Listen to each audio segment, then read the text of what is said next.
اندازہ کریں ناظرین، ایک منظر اپنے سامنے لانے کی کوشش کریں کہ ہم نے نبی کریم صلی اللہ علیہ وسلم کو اپنے گھر مدعو کیا ہے اور ہماری دعوت پر لبیک کہتے ہوئے نبی محترم صلی اللہ علیہ وسلم ہمارے گھر کھانے کے لیے تشریف لا رہے ہیں، تو آپ کی تواضع کے لیے ہم کیا پیش کریں؟ نبی محترم صلی اللہ علیہ وسلم کو محبوب تھا ٹھنڈا میٹھا مشروب، اس میں شہد کا شربت بھی شامل ہوتا، لسی بھی شامل ہے۔ نبی کریم صلی اللہ علیہ وسلم ارشاد فرماتے ہیں کہ میں ہر ایک کی دعوت کو قبول کروں گا، اگرچہ کہ وہ مجھے دعوت پر بلا کر بھیڑ کے پائے ہی کھانے کے لیے دیتے۔ حضرات محترم، ہمارے یہاں پر پائے بڑے شوق سے کھائے جاتے ہیں، لیکن عربوں کا طرز عمل اور کھانے کا طریقہ ہم سے مختلف ہوتا تھا۔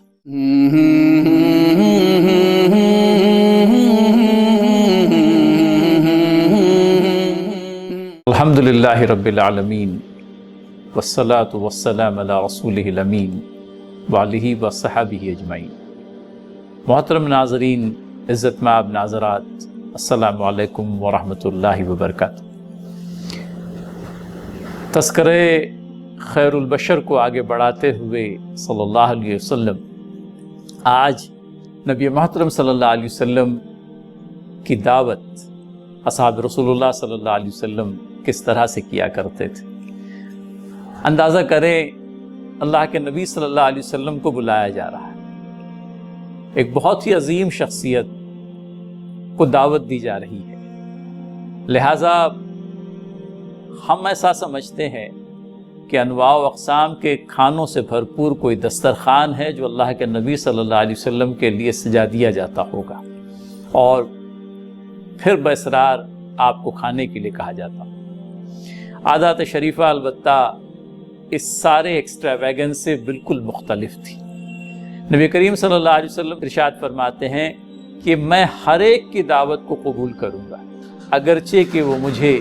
دعوت پر بلا کر بھیڑ کے پائے ہی کھانے کے لیے دیتے۔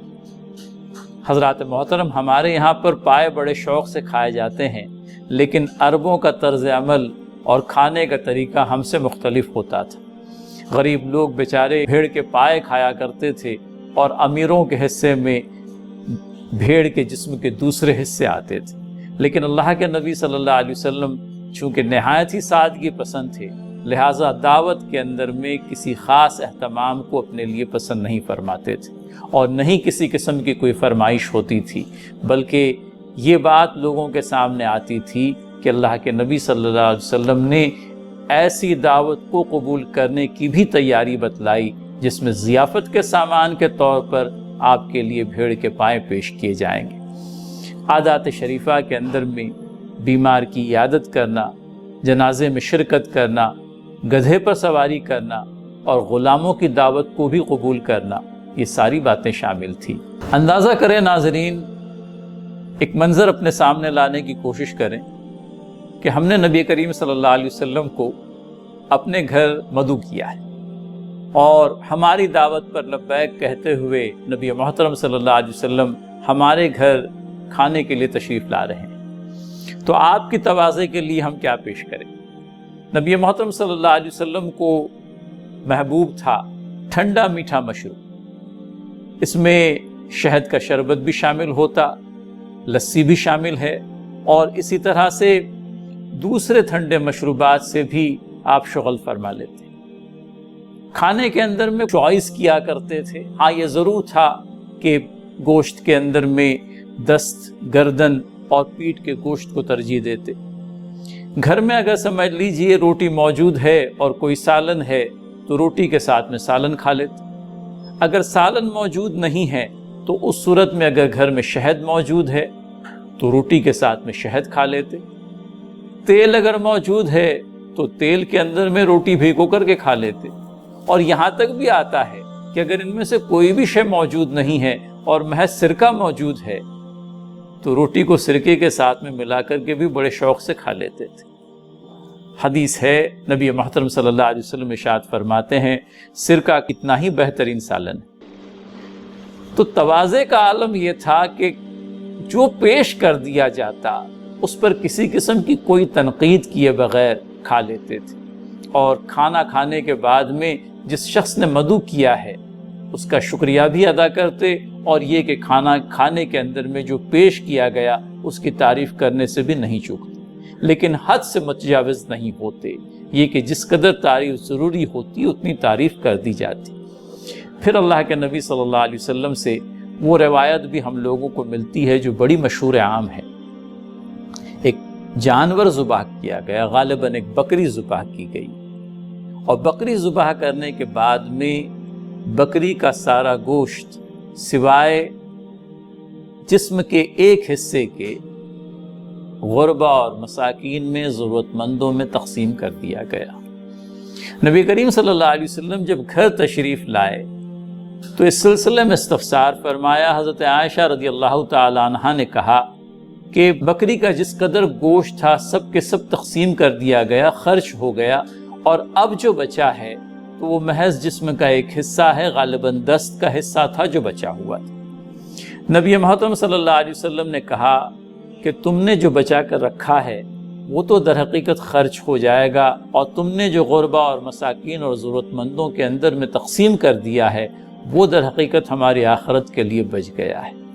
حضرات ناظرین، محترم ناظرات، خیال کریں اس بات کا، جو کھایا وہ ختم ہوا، جو پہنا وہ پرانا ہوا۔ ہماری ذات پر ہم نے جو کچھ خرچ کر دیا وہ در حقیقت خرچ ہوا، اور ضرورت مندوں پر، ناداروں پر، ان لوگوں پر جو ہماری مدد کے مستحق ہیں، ان پر ہم نے جو کچھ لگا دیا، جو کچھ خرچ کر دیا، وہ تو ہماری آخرت کے لیے ہم نے اندوختہ کر دیا۔ تو نبی محترم صلی اللہ علیہ وسلم دعوت کو ضرور قبول کرتے۔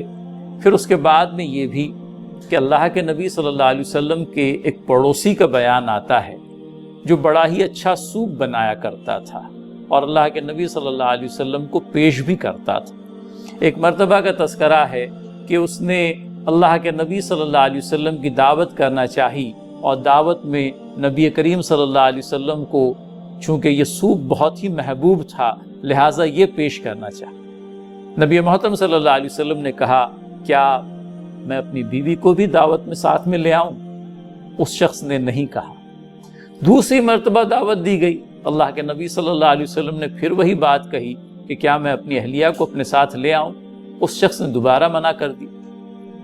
البتہ تیسری مرتبہ جب دعوت دی گئی اور اللہ کے نبی صلی اللہ علیہ وسلم نے یہی سوال پھر پوچھا تو اس شخص نے کہا کہ ہاں لے آئی۔ کہنے کا منشا یہ کہ اچھے کھانوں کے اندر میں اپنے گھر والوں کو شریک کرنا یہ بھی عادات شریفہ میں سے ایک تھی، اور یہ چیز ہم بھی انکلکیٹ کریں۔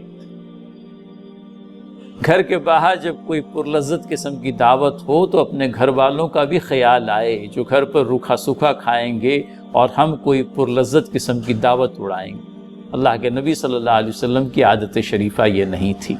بلکہ دعوت کے اندر میں اپنے میزبان سے گویا کہ اس بات کا اصرار کرتے کہ میں اپنے گھر والوں کو بھی شریک کرنا چاہتا ہوں، لہٰذا تم ان کو بھی دعوت۔ یہ ٹھیک ہے کہ میزبان کو زیربار کرنے کا ارادہ نہیں ہوتا، ایک فرد کی دعوت ہو رہی ہے، اس کے ساتھ میں اس کی اہلیہ کی دعوت ہو گئی،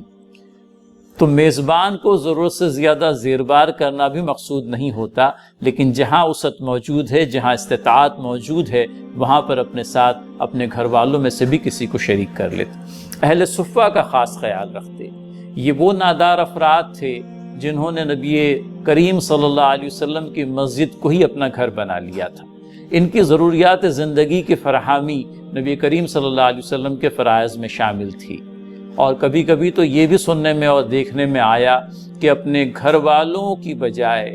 اللہ کے نبی صلی اللہ علیہ وسلم نے اس کام کو زیادہ مقدم رکھا کہ اصحاب صفہ کی ضروریات کو ترجیح دی اور اپنے گھر والوں کی ضرورت کو کسی درجے میں پس پشت ڈال دیا۔ لوگوں کے گھروں میں دعوت پر اللہ کے نبی صلی اللہ علیہ وسلم کو بلانا،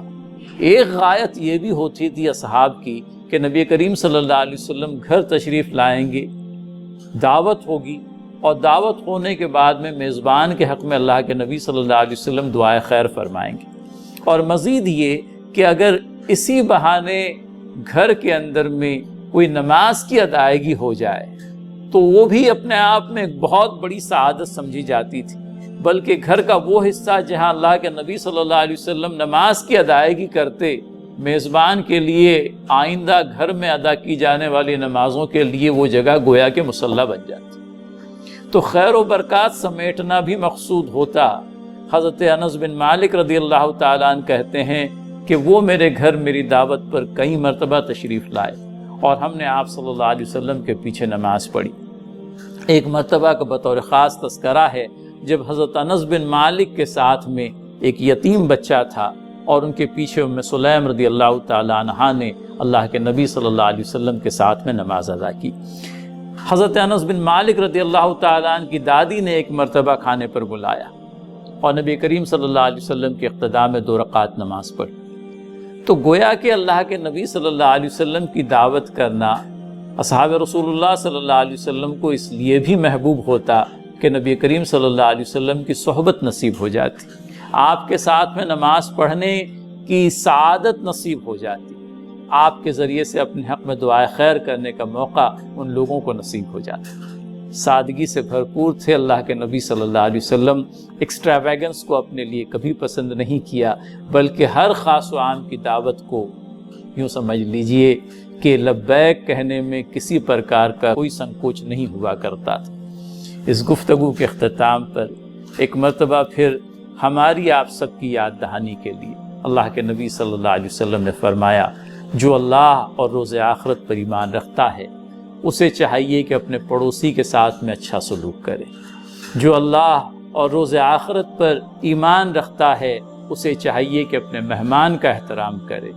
جو اللہ اور روز آخرت پر ایمان رکھتا ہے اسے چاہیے کہ منہ سے بھلی بات نکالے، اور اگر بھلی بات نہیں نکال سکتا تو کم از کم خاموش رہے۔ ربنا تقبل منا انک انت السمیع العلیم وتب علینا انک انت التواب الرحیم وآخر الدعوانا عن الحمد للہ رب العالمین۔ صلوا علیہ صلوا علیہ صلی اللہ علیہ وسلم۔